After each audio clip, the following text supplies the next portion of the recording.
All right. I believe that's coming in. Now, I can also, I like to do virtual keynotes because one of the things about virtual keynotes, especially with Zoom, you have the opportunity to look at the chat. And so I see some chats coming in. I see Yolanda used to, okay, in Boise. Okay, so great. So now we got 0.5. Good. So I love the representation. So feel free to drop your chat. If you have questions or any of those things, I'll try to kind of keep my eye on it a little bit and see if I can kind of weave some of what I'm asking or talking about into the keynote address today. So I don't want to just have to preach to you for a whole hour, but I do like the interaction. So feel free to drop your comments in as you think about them. So today we're talking about cultivating an anti-racist environment. And we hear the term anti-racist a lot, and we've been hearing it a lot, especially since, I would probably say, since around when George Floyd was murdered. And so those conversations continue to happen. And I'm going to share with you some stories from my personal life, kind of take a little bit through my journey, and then I'll share a little vulnerable moments as well. You know, people come to me and they say, "Well, Dr. Eakins, we consider you the equity expert," and I say, "You know what? I don't consider myself an expert. I just try to be one chapter ahead. That's basically my mantra.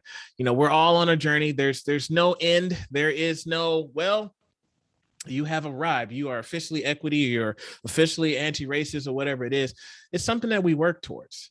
And so whatever position you're in, whatever experiences you had personally, or if you're working towards, again, you're just getting started and just assuming that you're visiting or you're attending this session, I know that you have equity in your mind. It's at the forefront. But again, just keep in mind, it is a journey. It is an area that I am still working on to this day. Okay. So I don't think that I have arrived. It's just something that we, again, strive towards. Okay. So I'm going to start off by discussing with you, or asking you a question rather. Have you ever been uncomfortable? Have you ever been uncomfortable? I want you to think about that question. And yes, I'm sure we've all been uncomfortable at some point in our lives. We've been embarrassed and things like that. But I'm sharing a story with you because I really want you to think about where I'm going from there. Because when I got my doctorate, I figure, oh, you go get your PhD and you're supposed to go into higher education. That's the next thing. You got to be a professor or something like that. Right. So started putting in applications and started applying all over the place. And literally, I guess it doesn't matter. I'm not afraid to apply in certain places because, shoot, I live in Idaho now. You know, I got a job at ISU, and so, or Idaho State. Let me clarify. So, I got a job interview before that job. I got a job interview in actually Chicago area, and when I went to this job interview, I was excited. I had just got a brand new suit because I was doing my interview tour, right? You know, doing that whole thing. And so I arrived to the campus early. I would say I got there about 9. Let's say the interview started at 10. I got there about 9 o'clock. So I was about an hour early. I was trying to get myself prepared. I just kind of make sure I knew exactly where to go, the whole thing. So I said, you know what? I have this thing where anytime I have to do something important, I need to use the bathroom before I do that, right? Just kind of just gets me into the right mindset. And so I went into the bathroom and finished taking care of my business. And I went to zip up my pants and the zipper broke. I'm sitting there trying to pull up my zipper and it's stuck. And I don't know what to do because my interview is done. Yes. So my interview is about to start in like 5 minutes. And I am like, what do I do? Right? Because you're standing there. So I button up, I pull my pants all the way up. I'm talking about almost up to my armpits. And I am just trying to zip it up. And I'm just trying to figure out what to do. I have an interview in 5 minutes. And I button up I had a 2-button suit. So I button up both buttons. I pull my pants all the way up. And I said, okay, this is that moment. I could choose to walk out the door and just never look back and just forget this interview because I'm exposed. Or I can try to go into this interview and do my thing. But best believe I was uncomfortable. So I just happened to have my notepad with me because I like to take notes, try to look prepared. I had questions all ready to go. And so I I put my notepad right in front of myself. I walk into the room, shaking everybody's hands, and I'm just awkward. Luckily, the interview, which had about 10 people in the interview, by the way, luckily we had to sit down. So I sat down, I did my whole thing. But the whole time that I was in there and they're, doing their questions and I'm responding, I'm sharing examples of why I'm the best candidate. The whole time I was physically there, but I wasn't there mentally. Because why? I was very, very uncomfortable whole time. I hope they don't see me. Sure enough, they said, yep, worrying about the zipper. Sure enough, I stand up and they want to give me a tour of the college campus. What do I say? Okay. Now the college campus tour is literally, I had to walk through the entire campus. They introduced me to student activities. They introduced me to administrators. They introduced me to everybody. The whole time I'm walking around and I'm just, again, uncomfortable. I got my notepad in front of me. I'm walking like a penguin and I am trying to keep my pants up. I'm constantly saying, hey, can I go to the bathroom real quick? I'll be right back. That was about, I would say it was about an hour long, maybe 2 hours worth of time that I spent on that campus from the time from the interview starting until the end. And again, best believe, if you're wondering, did he get the job? No, I didn't get the job. I didn't get the job. They probably were thinking like, this dude was the weirdest guy we've ever seen. He always had his hand in front of himself and he just seemed very uncomfortable. He was sweating and we didn't know what was wrong. We definitely wouldn't hire him. Now, going back to my original question, have you ever been uncomfortable? Yes, that was one example of me being uncomfortable. You know what? When we get uncomfortable, what do we have to do? We still had to keep it all together, right? You might be in a leadership position. You might be a student. You might be an individual who is working towards something. And you get put into an awkward situation. You get put into a situation that you weren't prepared for, right? It wouldn't be uncomfortable if we knew it was coming, right? That's the thing about our comfort level. Is things catch us off guard. We're not ready for it. Yet, depending on what our position is, depending on where we're at, we have to stick in there and fight through it, right? Right? We're supposed to. So here's a question I get sometimes. People will say, well, okay, all right, I hear you, Shutter. Appreciate your story about your zipper. That's funny. Ha, ha, ha. You made it through, blah, blah, blah. Okay, but guess what? I'm in a position where I want to advocate for my students, or I want to advocate for my staff. How do I do that if it's my supervisor that I need to talk to? Or maybe it's my best friend, someone that I'm close to, or there's a relationship dynamic there that I need to address, and I want to talk to them. How do I address these type of situations? If I see, okay, you're telling me, if we see something that makes us uncomfortable, maybe it's talking about race, maybe it's talking about something that we cannot personally identify with. We want to have that conversation, but it's an uncomfortable conversation. How do I do that? Years ago, so I finally get this job, right? So I'm in Idaho. I got the fortunate opportunity, and we might have some TRIO representatives out there in the audience. Shout it out if you're familiar with TRIO. But I got a job working at Idaho State University, working for TRIO. Basically, is a college access program. So what we did was we would support students who would be the first ones in their family to pursue a 4-year degree, or they were coming from a limited income background. So the challenge that I had was I served a high school that was on the Native American reservation. Okay, every week I would show up to school and I would work with the kids, and the program, we would introduce them to colleges, help them with their scholarship and get them into careers, everything. And sometimes we would even work with some, some adult learners as well, right? Some maybe folks that they decided to go to college, or they dropped out, or for whatever reason, they're coming back in, right? I loved the job. because I worked with 100% Native American kids, and I got to show up every week to support them and their pursuit of a college degree.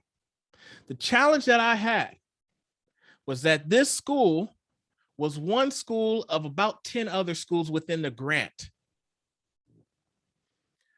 but they had the highest need. When we think about what the word equity means versus what the word equality means, see, equality is giving everybody the same thing. And that's what we did. We went around and we would say, hey, let's take this college tour. We're going to take him on 4 different colleges over 2 days, 100 kids. Load them up onto 2 buses, take them around the college campuses, introduce them to college attendance. We do admissions. We give them an opportunity to eat the food, whether if it's lunch or dinner, we give them that experience. So we gave everybody that same experience. But keep in mind, I live where? I live in Idaho. So what does that mean? Every trip that we took, we visited a predominantly white institution. We had folks in our staff that were scratching their heads.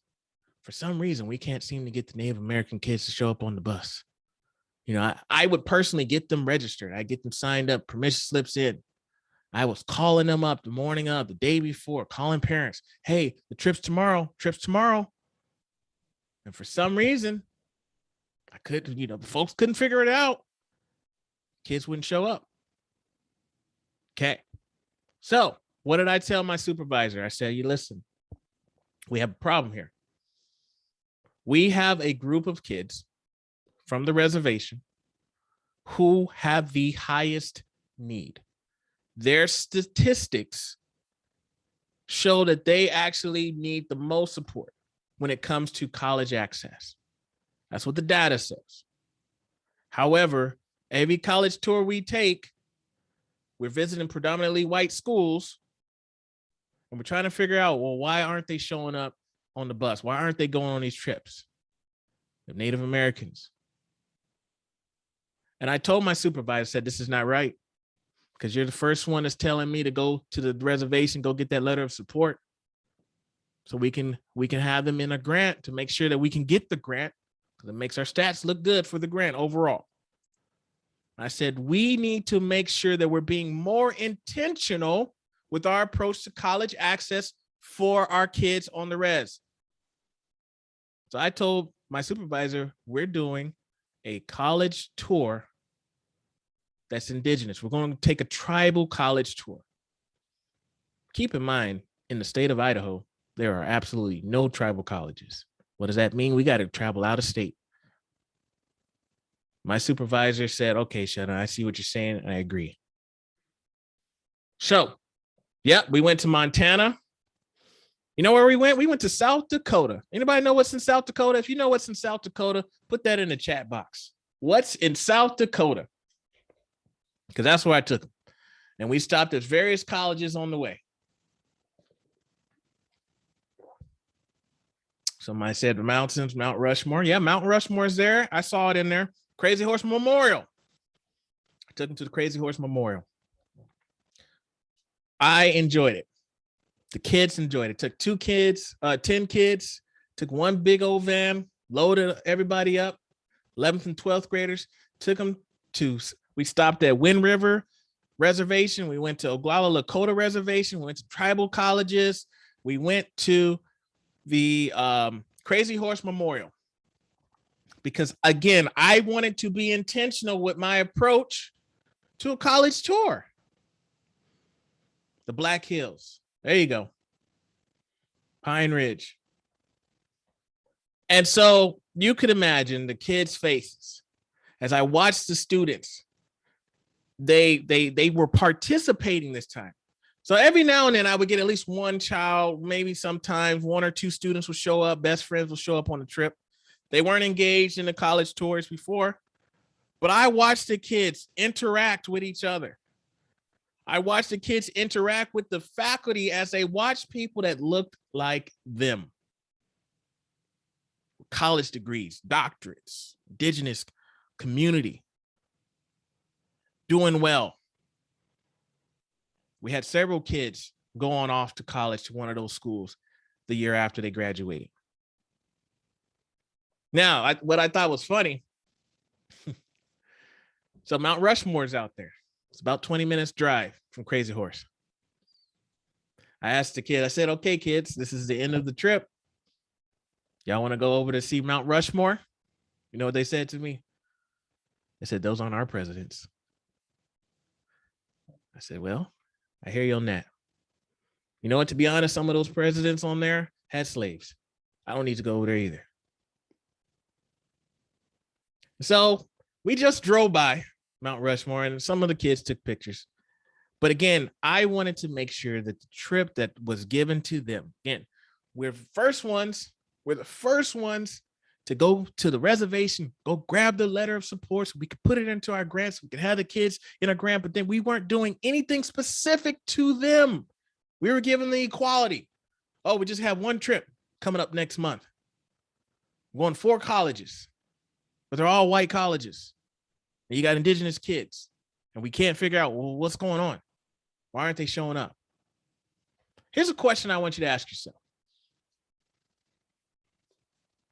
Because I challenged my supervisor, and I love my former supervisor, and she was very open to having these kind of conversations.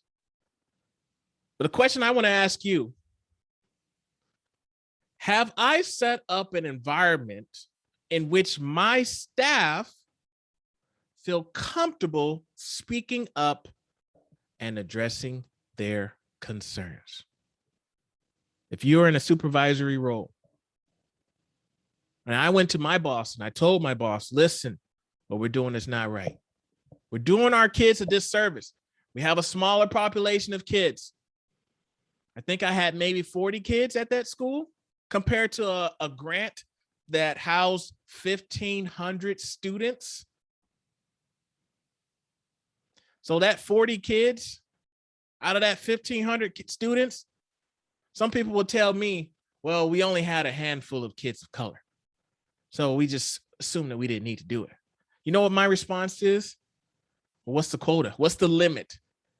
Because to me, it doesn't matter whether you have one student or if you got 100 students, whether your percentage is 0.8 or your percentage is 80%. If we're saying that we're going to be equitable in our approach to education, doesn't matter how many of one group or identity that we have. That shouldn't be our focus. We should be focused on ensuring that we're meeting the individual needs of our kids. So I'm glad that my supervisor was open enough to have that conversation. But think about those individuals who might, let's say I wasn't at that school and there was another individual that was serving the school. Would they be comfortable with speaking up to let their supervisor know, hey, we're not doing enough for our kids. There's a group of students that aren't getting the support that they need. And they, again, arguably have the most need. So again, have you created that environment as a leader? Have you set it up so that you have that open door, right? Your staff can approach you and they can be candid with you. Can I have a conversation, let you know what's on my mind? Are you open and receptive to feedback? Sometimes as leaders, we don't like to hear what we'll say, oh, come to me anytime. Oh yeah, just call me or text anytime. So when that day comes, when that text comes in, that call comes in, are you really open and receptive to the feedback, the questions, to be challenged in your approach? Something to think about. Now, you might have heard the term anti-racist. Okay. Now, what does that mean? What does it mean to be anti-racist? Now, Dr. Ibram X. Kendi says there's two different things, right? There's racist and then there's anti-racist. One who's racist is supporting a racist policy through their actions or inaction or expressing a racist idea. That's what Kendi says, right? He says that the opposite or the other side rather, is one who's supporting an policy, anti-racist policy through their actions or expressing an anti-racist idea. Question sometimes comes up, well, you know what? That wasn't me back in January 2021. That wasn't me on the Capitol building. That wasn't me with the tiki torches. That wasn't me wearing a white robe, burning crosses. I can't be racist. That's not me. I don't do those things. One of the things that really made me think when I read the book, How to Be Anti-Racist, was Kendi says, the opposite of racist isn't not racist. The true opposite of racist is anti-racist. Someone put it in there, Nancy. Silence only benefits the oppressor. So when you were participating in a group discussion, maybe it was a circle of you, maybe 4 or 5 people, someone brings up a joke. It's a racial joke. They tell the joke and you didn't laugh. So I didn't participate because I didn't laugh. It was funny, but I didn't laugh at it. And I always respond with, well, what did you do? Did you walk away? Did you say stop? How did you address that? So someone tells a joke or says a comment, makes a comment that you know is racist or discriminatory towards someone else or a certain group or certain people, prejudice. You didn't say anything about it. So you can't be neutral. Are you actively working towards dismantling systems of oppression? Are you actively working towards eradicating injustice? Or are we just saying, well, I didn't participate. I didn't say the joke. I didn't say it. I didn't do it. Everybody else did. Those people were doing those things. I didn't agree with it. I just didn't say anything about it. That's the question that I have. Now, I'll be honest with you. I wish I could just stand up here and talk to you as if I am perfect, as if I've never missed an opportunity myself. You know, the thing about being on the equity journey is you're learning as you go. I've definitely missed opportunities. If I had more time, I would share a bunch of stories about missed opportunities. It happens, right?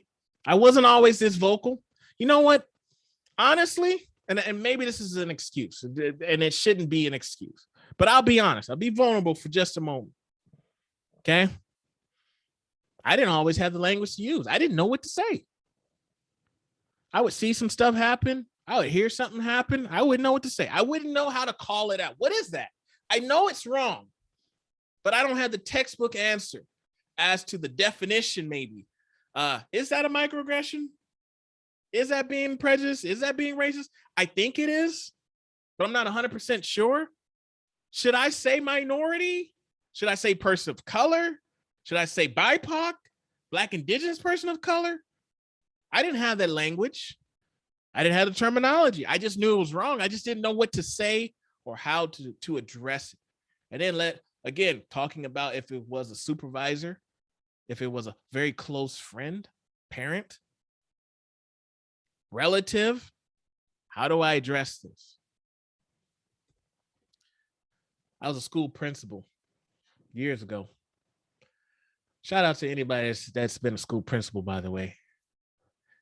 Has its perks, but then it also is a lot of work. Just imagine for one moment, just put yourself in my lens. And again, I'm not making any excuses. Okay, not making any excuses. I'm just going to share a vulnerable moment for just a moment. Hang with me. I was a school principal in Oregon.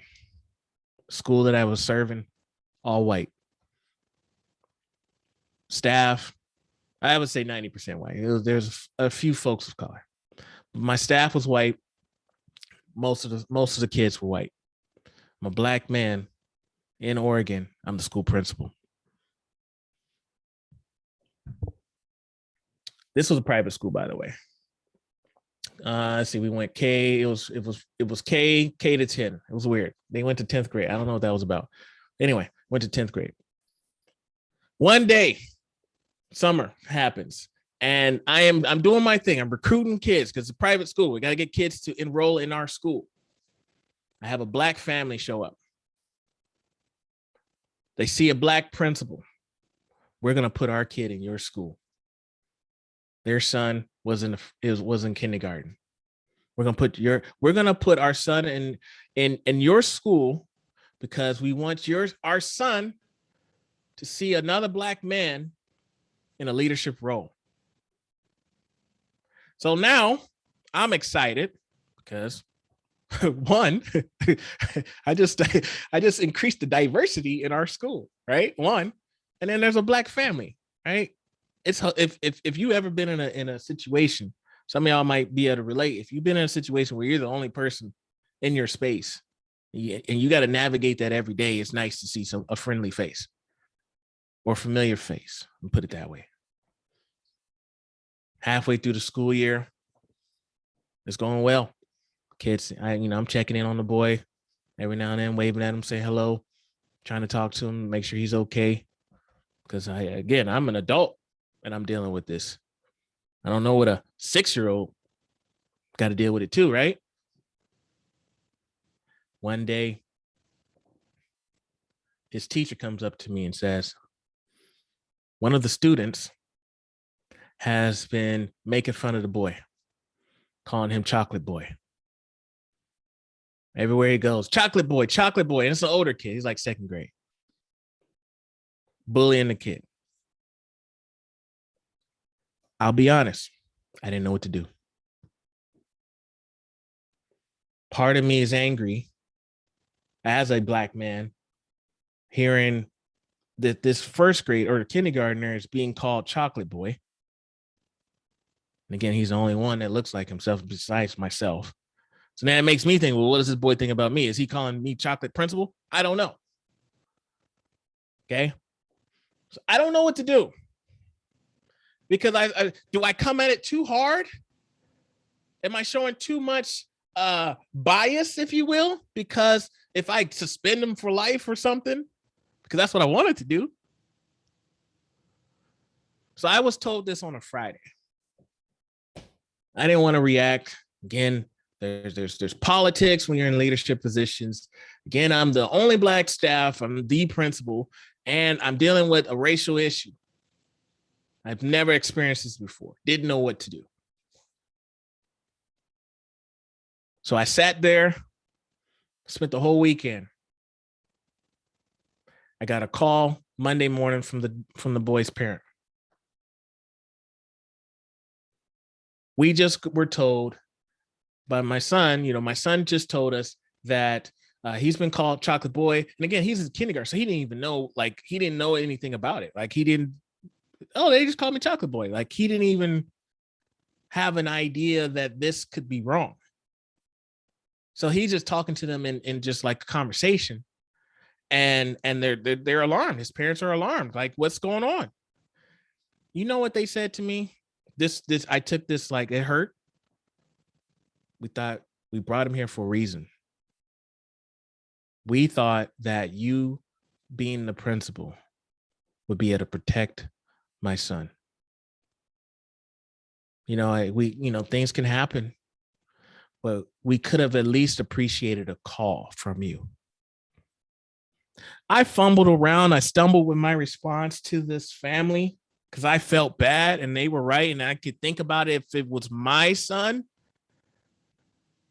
and that happened to my son and I had a Black principal and the Black principal didn't do anything. So I could relate. I could empathize with him. I knew I was wrong. I should have handled it. I should have addressed it right then and there. Should have contacted the parent, let them know, hey, your son has been teased in school. And I'm going to take care of it. That's all I needed to hear. I didn't know what to do. No excuse. Be honest. This is what happened. So the next day, So now we're like Tuesday or something at this point. And I finally talked to I talked to the student, the boy that was being called Chocolate Boy. So I talked to the black kid. And I told him, this is wrong. Don't allow kids to talk to you this way. Then I talked to the other student, the one that was teasing him. I think he was in 2nd grade. I saw it in the comment. Because always the question is, well, where did they learn this, right?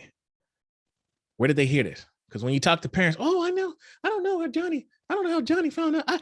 We don't talk like this at home. I don't know. I sound like Mickey Mouse for some reason. I don't know. But the point is, when you talk to the parents always, they're just dumbfounded. They never know where the stuff comes from, right? They never know where it comes from. But I talked to the boy and I said, what if everybody looked like you? Like literally just twins looked like you. What would be your thought if everybody would look like you in the world? He said, the world would be boring. And I said, can you appreciate the fact that folks look different? Folks have their own thoughts. People have long hair. People have short hair. People have dark skin. People have light skin. We're all different. Can you appreciate the fact that we have these differences and why that's so important? Again, if you thought about what it could be like, what the world would be like if everybody literally looked exactly like you. And the thing I told him, I said, never, ever, ever tease a child. First of all, we shouldn't be teasing a child, but definitely don't tease a child under circumstances that they cannot change. Whether they're disabled, whether they're a person of color, we have differences and we embrace those differences. The kid ended up writing a letter of apology to the student. Not sure what happened after that, as far as the school year. And the kids, the parents didn't bring the child back. The black boy, he didn't come back the next year. This happened about 8 years ago. I still think about that. This was before I spoke up to my supervisor and let my supervisor know that we need to take more intentional trips for our indigenous kids. I wasn't always as vocal, didn't always know what to say or do. I'm very fortunate that I have a podcast and I've learned a lot. I've read a lot of books, but I didn't know what to do. Here's some question I want you to ask.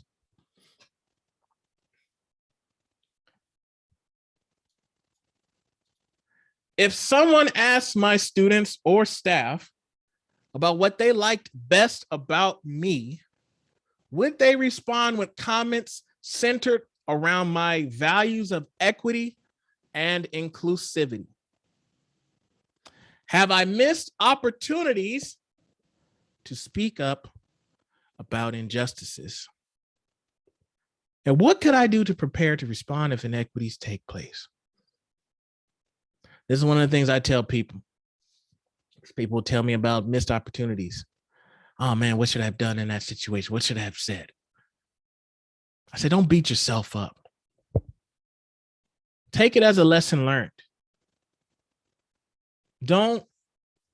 I'm giving you this advice, but I'm literally telling you a story that happened about 8 years ago. Okay, but my point is, try not to beat yourself up. Learn from that experience. So what did I take from that? I said, I'll never let another child get disrespected, and I'm in a position of influence and a position of power, and I have a level of authority to address it. I'm going to address it immediately, even if it takes me some time to think about it.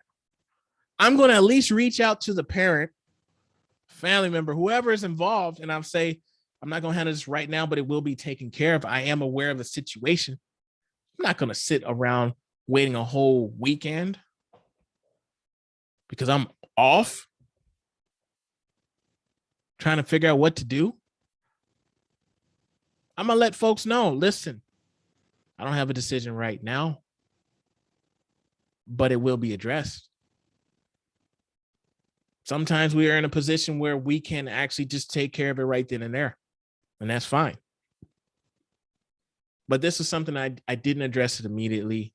And like I said, I let this family down. So let's talk about it. Taking an anti-racist stance. You know, a lot of times we'll hear the term microaggression. You might have heard this term before, those everyday slights, those small slights, indignities that are thrown at someone, that trigger someone, often from well-intentioned individuals. Now, usually with the term microaggressions, that individual is not aware, or the perpetrator is not aware of their actions. That's what we're supposed to assume. I read the book, How to Be an Anti-Racist, and Dr. Ibram X. Kendi, he mentioned he doesn't agree with the term microaggressions anymore, just aggressions. And I agree with that. I live in Idaho. I could tell you some stories. I remember working with Trio. I used to visit a school. I'm not going to say where it was. I'm not going to say where it was, but I used to visit a school. Literally every time I went to this school, I came back with a story to tell. I always had something to say. Oh yeah. I remember. I'll tell you a story real quick, because this is going to lead into my next slide. So this is relevant, but I just thought about this. So I show up to the school, and so Trio is a college access program. We're usually set up somewhere in the high school or middle school, and so I had staff. So one of my staff members, I went to go visit him as a supervisor. So I went up, and we're stationed in the library. This is where we were. And I show up to the school, show up in the library, and I'm sitting there. And as I am sitting there in the library, my friend, he says, you know, I gotta go to the bathroom. So he goes to the bathroom. So I'm just sitting there, minding my own business. And from a corner, I hear, he looks like Ben Carson. I looked around because I didn't see Ben Carson anywhere. He said, he looks just like Ben Carson. And as I looked around, I could see the librarian from across the room talking to a student, looking right at me, pointing at me, and telling the student he looks like Ben Carson. I get upset. And you should see the student, by the way. The student was sitting there. She was like in horror, like, oh my gosh, I can't believe this is happening. So I looked across the room and I said, we don't all look alike. The woman that's saying this is she's stunned now. And you know what she said? I wish I could make this up. I wish I could make this up. She said, we just watched Gifted Hands, so it's all good. So I'm like, okay. This woman said, we just watched Gifted Hands, so it's okay for me to say that you look like Ben Carson. You know what I said to her? I said, well, you look like Barbara Bush. I said, you look like, what's the one? Betty White. I said, I probably named at least 3 or 4 older white women that I could think of off the top of my head. I said, you look like them. It's okay. I just saw Golden Girls. It's okay. I was mad. I'm not gonna lie to you. And then I said, you know what? I said, okay, hold on. I'm a visitor. I'm a guest. My staff works here. He's got to be here all the time. I should probably stop. So I let it go. Right? I ended it there. But the tension was there. The tension. I don't know how I got onto the story. It's on topic. That's what it was. It ties into my next slide. Right. So the point that I'm trying to make when we talk about my point that I was trying to make is aggression. That's what I was on. All right, aggressions. So the thing about aggressions, right? And I dropped the micro, right? Because at the point of this is you say that it's supposed to be best intentions. This woman is telling me that it's okay because she just watched Gifted Hands. So and it's okay for her to say I don't look like Ben Carson, by the way, but she's saying I look like Ben Carson. And going back to the definition, everyday slice of trigger. So I was clearly triggered. I was clearly upset. I didn't like that, right? Because we don't all look alike. Sometimes people tell me I look like Kevin Hart. I said I don't look like Kevin Hart, right? Just because I like to make jokes doesn't make me Kevin Hart. And so when we think about what does that mean to the person who is receiving this trigger, who is receiving this message, right? How they are feeling. And then if I respond wrong, so some people might say, oh, Sheldon, you were wrong because you said she looked like Betty White and said you just watched Golden Girls. So people might jump on me for that, right? However, she started it. She started it, right? So why can't I match the intensity? So let's just say that you are an individual and you say, you know what, I want to address a trigger. I want to address an aggression that is thrown at me, but you know what? That's a little bit more. I'm not comfortable with calling someone out in that manner. And I'm not there yet. You know, I'm just getting started on my equity journey. I'm not there yet. Okay, so I'm going to give you I'm going to give you three more subtle ways rather, that you can address aggressions. Maybe you don't have to be at the same level at me. Again, I've been doing this for a while, right? So, and I'm just kind of at that place. You know, I'm not old, but I'm older in life. I've had enough experiences. I live in Idaho enough to where you just get to that place. You're like, you know what? I don't even care no more. And so that's just me. But let's just say you want to start a little bit. Can you give me baby steps? I want to get the baby steps. I'm going to give you the baby steps version. But feel free, by the way, to respond the way you need to respond. Okay. But if you lose a job or whatever, that's don't say Sheldon told me to do that. Okay. Okay. So one second, I also get some more or less subtle ways. Asking for okay. I'm gonna give you subtle stuff. Okay, I'm gonna give you some subtle stuff.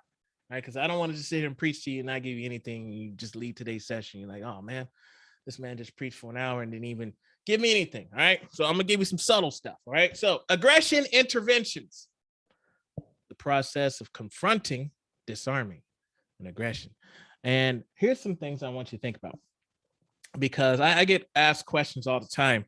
Folks will say, you know, a student said something in my classroom, and I didn't know what to do about it. They called. I heard a racial slur in my class, and I was in the middle of teaching a lesson, and someone just said something racist, and I didn't know how to address it. So all I just said was stop. And I always like to tell people, I say, you know what? Saying stop is one thing, but one of the things that we forget to do sometimes, we forget to tell them why. Right? It's one thing to say, you know what? Don't touch the stove. It's hot. Right? We tell them why. Right? It's hot. But if we just say, don't touch the stove, a lot of people will say, what would happen? What would happen if I touch that stove? So we got to give them the why. All right. So here's the why. All right. Let me take a sip of why. Hold on a second. All right. We're going to give you the subtle ways. We're going to give you the subtle ways. All right. So first one, you got to ask for more clarification. Okay. Ask for more clarification. What does that mean? I'll give you some examples. One day this was around Christmas time, holiday season. And I was walking into a store, sporting goods.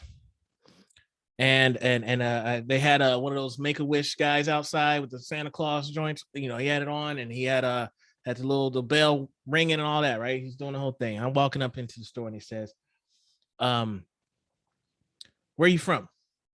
I said, I live here in Idaho. And he said, well, you don't look like you're from Idaho. And I said, well, what does an Idahoan look like? Should I have a sack of potatoes on my back? What makes me look like I'm from Idaho? What would I need? And he started to say, well, you just, I said, what do I need in order to look like I'm from Idaho? And then I realized, I said, you know what, this guy is, he's out here trying to get donations. Maybe I should leave him alone. Lighter, paler skin, right? Or another time, basically what I would like to ask people is just, what made you ask that question? What made you say that? I was given a college tour, and for some reason, even though I'm 38 years old, for some reason, people think I'm a football player because I live in a college town. And don't let me have on like athletic gear. Then I'm really being asked, hey, what position do you play for the team? You know what I always say? What made you think that I'm an athlete? That I'm here for an athletic scholarship? Why couldn't I have been here for an academic scholarship? Why did you already just jump to, oh, surely he couldn't have been here because he's smart. He's here because he's athletically capable, and that's why he's here. I tell him, look, I got a PhD. I'm done with school. However, I'm just curious. What made you think that? So ask for clarification.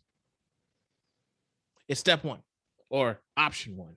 Subtle. That's subtle, right? Now, if you hear somebody, if you're in a staff meeting, if you watch something, whatever it is, right? You're witnessing something take place. Ask for clarification. What made you think that? How'd you come to that idea? I'm just curious. That opens up the dialogue. You're not accusing anybody of anything. You're not calling anybody out. If you're in a classroom, you hear students and they say something, what made you say that? I'm curious. Right? And then you can say something that you can address the conversation. Right? You hear a racial slur happen in class. A kid says something that's wrong. It's just like, what the heck? What made you say that? And then you can say, you know what? I'm offended. Because sometimes what I'll hear is people will say, well, Black people don't like it when we say that. Brown people don't like that term. Or Native Americans prefer to be, they don't like to be called Indians. They don't like that. That's offensive to them. You know what? It should be offensive to you as well. I remember I saw a teacher once tell a group of kids, Black people don't like blackface. It's an offensive thing to Black people. And I said, well, are you not offended? Blackface isn't offensive to you either? Just to Black people? Like, stand in solidarity. Stand in solidarity. So what? You may not ever experience what it's like to watch someone put black paint on their face and paint their lips red to stereotype Negro features. You may not know what that feels like. However, I would hope that you wouldn't like it either. This is not just a Black issue.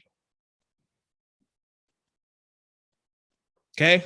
The next one is separate intent from impact. I know you didn't realize this, but when you said blank, blank, blank, it was hurtful. It was offensive. And then here goes, and then here's the why, right? And here's why. I know you didn't mean anything by this when you said, but it's offensive. And here's why. I had a colleague that once told me, she said, my niece is a mixed race child and she likes to grow her hair all wild. She just grows it out all wild. I said, let me stop you there. I know you didn't mean anything by this when you said that your niece's hair grows wild, but it's offensive, and here's why. That's the way her hair grows. It's natural. That is the way her hair naturally grows. She doesn't have long, flowing, straight hair. It's not wild. It's how her hair naturally grows. But what happens? Society says Standards of beauty says that your hair is supposed to be a certain way. I mean, we see this in the workplace. Was it in California? It just passed a law that said you can't discriminate against locks. If you got locks in your hair and braids in your hair, they had to make a freaking law for that. It's a law. Why are we there? Where we have to make a law that says you can't discriminate against someone's hair, the way it naturally grows. So I know you didn't mean anything by it when you said, but it's offensive. And here's why. Going back to the woman in the library and that told me that I looked like Ben Carson. I guess I could have said, excuse me. I guess I could have, right? Hold up. Okay. Let me say this with a straight face because I'm supposed to be serious. Okay. I know I probably could have said, excuse me, woman. Excuse me, Miss Librarian. I know you didn't mean anything by saying that I look like Ben Carson, but it's offensive. And here's why. I could have said that, right? Maybe. I could have. Okay. I'll give you another example. I had a woman reach out to me, a professor from the university, and she said she wanted me to do some work, some leading equity stuff. She wanted me to work with the kids. So again, at the time I was working with the reservation and working with the students out there. I was a director of special education. So start off with TRIO. So I worked on the reservation for 5 years. First couple of years, I was working through the university with TRIO, and then I transitioned as the director of special education. So as the director of special education, the professor from the university reached out and said, hey, we are writing a grant because we want to get indigenous students into our programs because we're struggling with recruiting. And so we want to get indigenous kids into our program and get them more access and understanding about different careers that are, they can make a lot of money with some of these degrees that we offer, right? So she said, I want your help because we would like for you to do a lot of the training for our staff and for the kids, again, supporting them, making sure that we're in an equitable environment. We know you do awesome training. We heard great things about the work that you do. And so we want to be able to bring you in, but we need you to, we need to get this grant first. I said, okay, that's great. I think this is awesome what you're doing. However, it's one thing to get students into the program, but what are you going to do to retain the kids? If you're bringing in 20 students, let's say you're bringing in 20 kids as your freshman class for your program, 4 of them are native. Are they going to feel welcome? So you can say, oh yeah, we're diverse. Look at our program. We got all, you could say we got a diverse program. But are the kids going to stay when they show up and they see it's just 2 or 3 of them? And there's another 17, 18 white students? How comfortable and welcome are they going to feel? What is your retention plan? She said, oh, I didn't think about that. I said, okay, that's why I'm here. Let's talk about it. So she said, you know what would be really cool? How about, how they had those Native American myths? We should have the kids teach us about their Native American myths. I said, let me stop you right there. I know you didn't mean anything by this when you said Native American myths, but it's offensive. And here's why. I said, are you a Christian? She said, yes, I'm a Christian. Okay. Believe in God? Yeah, I believe in God. Have you seen God? No. I said, I'm a Christian as well, but let's keep it real. We can't prove a lot of stuff. It's faith-based. So why is it what they believe, those are myths, but what we believe is truth? How many denominations they got in Christianity? Right? Got like 1 million different denominations just in Christianity. Who are we to tell someone that what they believe is a myth and what we believe is truth? I said, I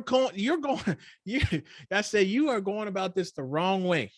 If you're going to tell me we want to bring in indigenous kids, we want them to teach us about their myths. And that's where I'm like, are you ready? Do you really know what you're doing? Or again, stats. Let's go over to the res, get a letter of support. Get our 4 or 5 kids in. Okay, they're here. And that's it. We're saying that we're going to create an equitable system. We got to make sure individual needs are being met. This is not a padding our stats so that we can get this 6-figure grant. No, this is what we're doing because we genuinely care about every student, not for our resumes, not for our CV, so we can say we brought in millions of dollars of grants, but we're not willing to work on the individual needs of the groups that we are serving. I can't be a part of that. Fortunately, this woman was very open to having these conversations, and she realized, you know what? I got a lot of work to do. I've lived in this bubble. I need support. Can you help us? I said, this is what I do. The last one, again, I don't know. I feel like these are subtle. These are subtle, right? Put that in the chat. I'm being subtle, right? Here's the thing I tell people, because people tell me, oh, well, you know, especially in the Midwest, right? Folks will say, you know, we have this Midwest niceness, right? We're supposed to be nice. It's Midwest. I say, man, racism isn't nice. People weren't being nice when they're being bigots. I guess bigots is supposed to be nice. I guess. I don't know. I don't think so. If I'm harmed, if I'm being treated a certain way, if I'm taking something a certain way, it's usually, I'm not assuming that someone's being nice about it. So we, you know how they'll say turn the other cheek kind of stuff. I mean, I'm not gonna go there. I'm not gonna go there. Let me move on. All right. Share your own process. This is where you can be vulnerable. Like I've already shared a few stories. I've told you personally how I've made some mistakes, how I've missed some opportunities. Okay. I'm gonna share something with you. And this might be your go-to. This might be a way that you can address an aggression, to take it on, again, in a subtle way, but being vulnerable. Okay. Share your truth first. I'll give you a story. When I was a school principal, same school. I was in the lunchroom and I was serving beans because it was Mexican Day. So we had Mexican food out there, and I was doing my part as a principal, out there divvying out the beans to the kids. And I had a Mexican kid come up to me in the line. I said, "Hey man, you ready for these beans?"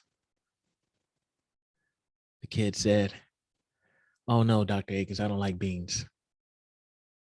You know what I said to him? I said, "What? You don't like beans?" The young man looked at me dead in my eyes and he said, "We don't all eat beans, Dr. Eakins. That's a stereotype."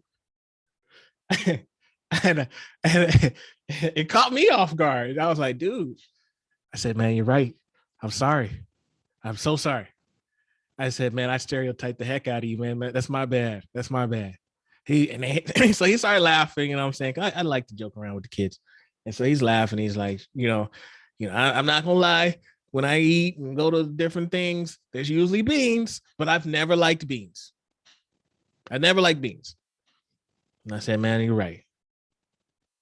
So I can share a story like that with my colleague, with my supervisor, with another parent, someone close to me, whoever. I could share that story, my own vulnerability. Listen, I made a mistake. I stereotyped a child. I thought just because he was Mexican that he liked beans. And he called me out on it. And you know what? I took it. I said, "You know what? You're right.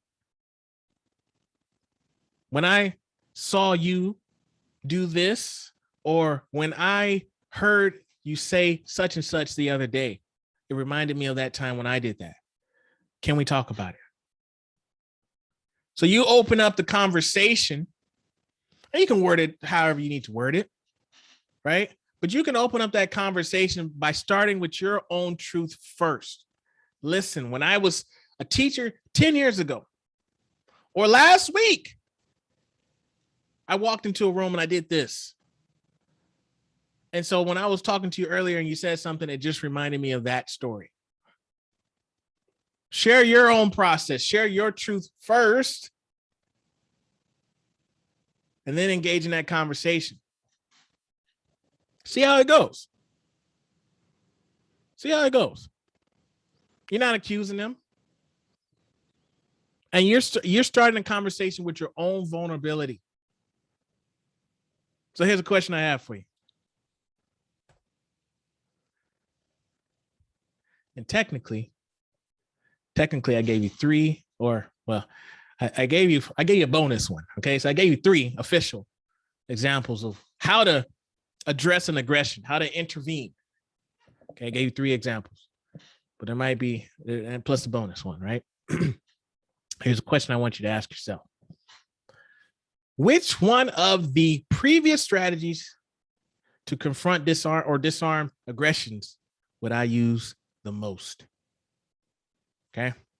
And I guess it depends, right? Because I told you when I was in the library, I probably could have walked over to that woman in the library and I said, you know what? When you said that I look like Ben Carson, it reminds me of a story.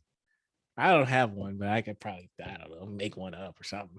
I guess I could have done that, but I like the way I went. I like the bonus approach. That's kind of where I'm at these days. Okay. Some of you are saying ask for clarification. Yeah.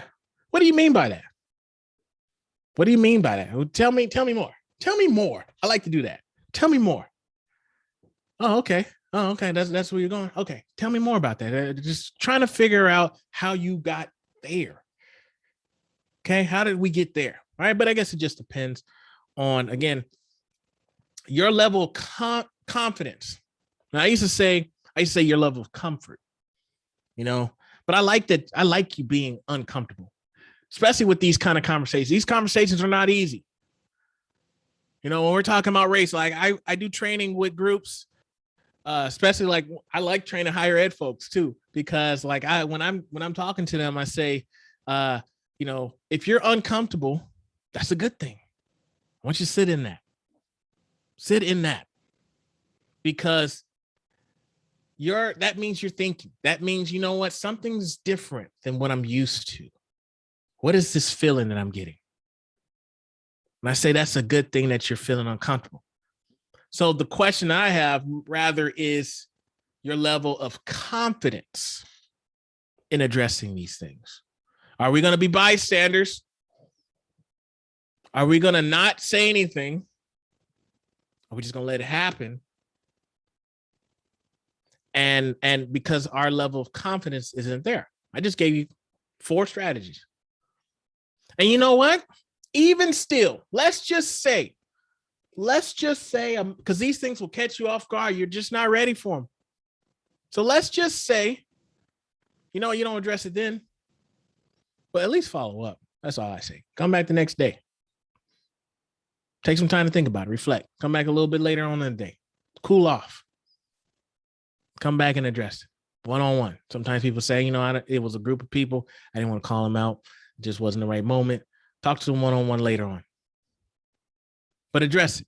Don't just let it go by. If you're saying, I'm assuming that everyone in this audience right now is saying, you know what, we are striving towards an equitable learning space. We're going to make sure our students' individual needs are met. We'll make sure my staff's needs are being met, mental health, everything. I'm supportive. This is the work that I am dedicated to doing. And we can't be afraid to challenge and disrupt inequity taking place at school and in the community. At the end of the day, you have the power to change lives. I'll say that again. At the end of the day, you have the power to change lives. Let that sink in. People will tell me, well, we just have we have our chief diversity, equity, and inclusion officer. They work down the hall. We make sure they have all the resources and all those things. You know what I say to them? Are you their supervisor? Yeah, I hired them. So then you know that you are actually the chief diversity, equity, and inclusion officer. If you are their supervisor, if they report to you, you had the hiring authority for this individual, right? You just told me you hired them. You have some sort of say, I would imagine, with their allocation of funds as far as how much they're getting paid, how much is in their, how much money they have to operate on. If they are given staff and their level of authority.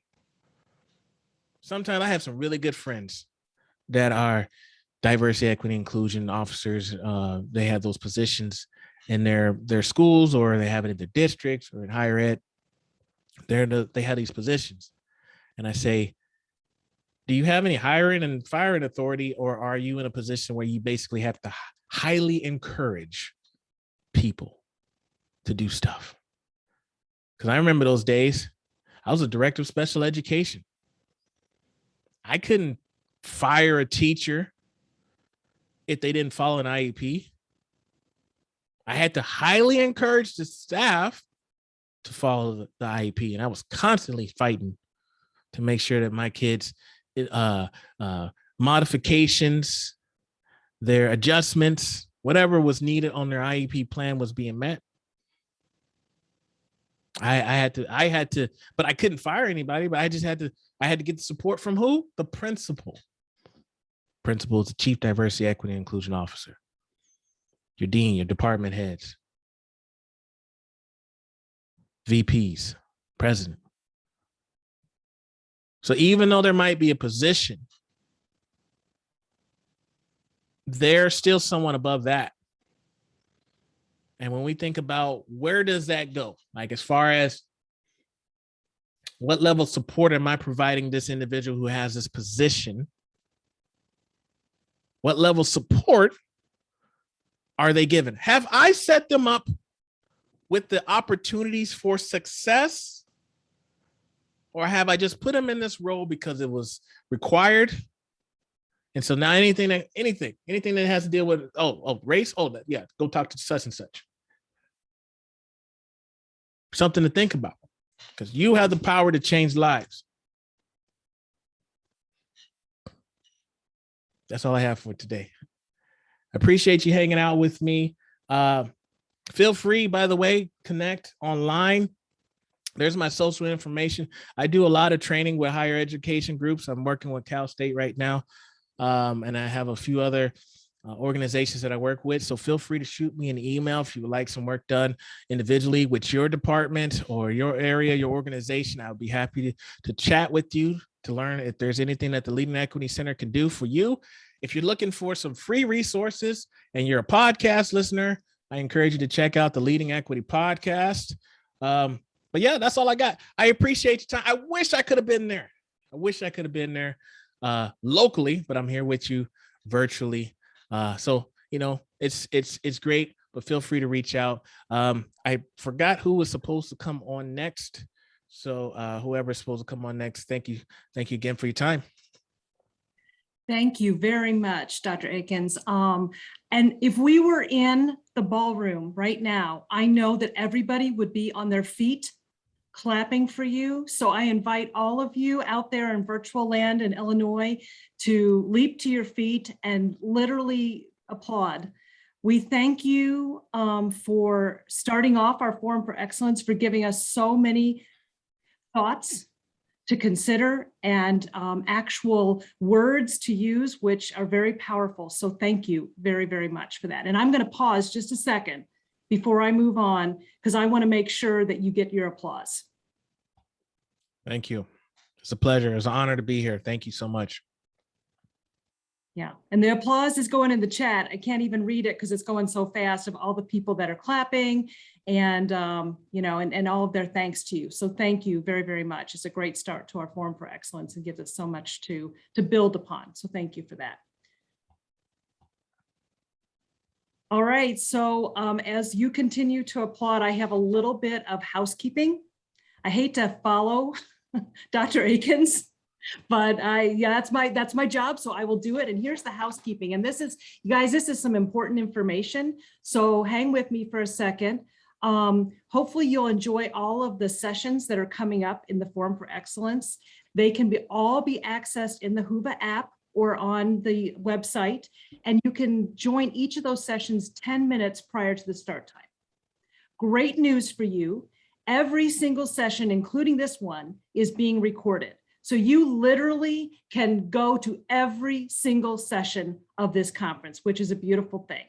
Give us a little bit of time to get those recordings up, a week or two. Give us a little bit of grace to do that.